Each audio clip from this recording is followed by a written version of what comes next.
Mortgage applications, they are on the rise, up 37% year over year.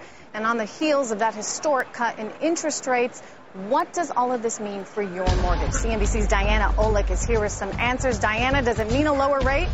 Well, it should, Trish. I mean, after the Fed said yesterday that it would buy more mortgage-backed securities, Fannie and Freddie bonds positively spiked, which lowers the yields, and that's what mortgage rates follow. So in turn, the rate on the 30-year fixed repriced to about 5% just in the afternoon. Now, one broker I just spoke to says his pricing came out for this morning about 20 minutes ago.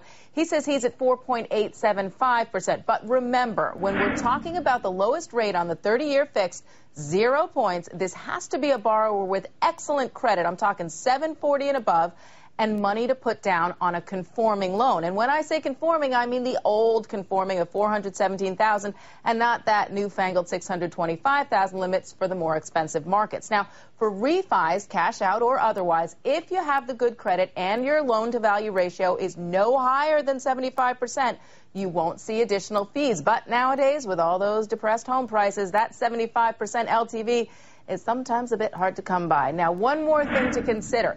Say a major bank drops its rates in a major way, and then it gets inundated with offers for loans. Remember, a lot of banks have cut back on staffing since the slowdown, so they may be forced to raise the rate just to slow the flow of customers. Of course, the reverse is true if they don't get that response.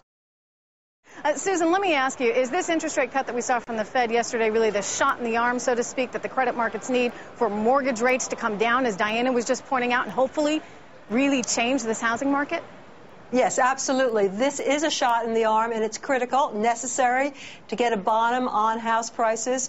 And, you know, it may take a while for the banks to start originating these loans, but they will. That said, aren't they kind of being dragged to the closing table, kicking and screaming, as Diana just pointed out, Susan, that a lot of them really are insisting on impeccable credit in order to get the mortgage?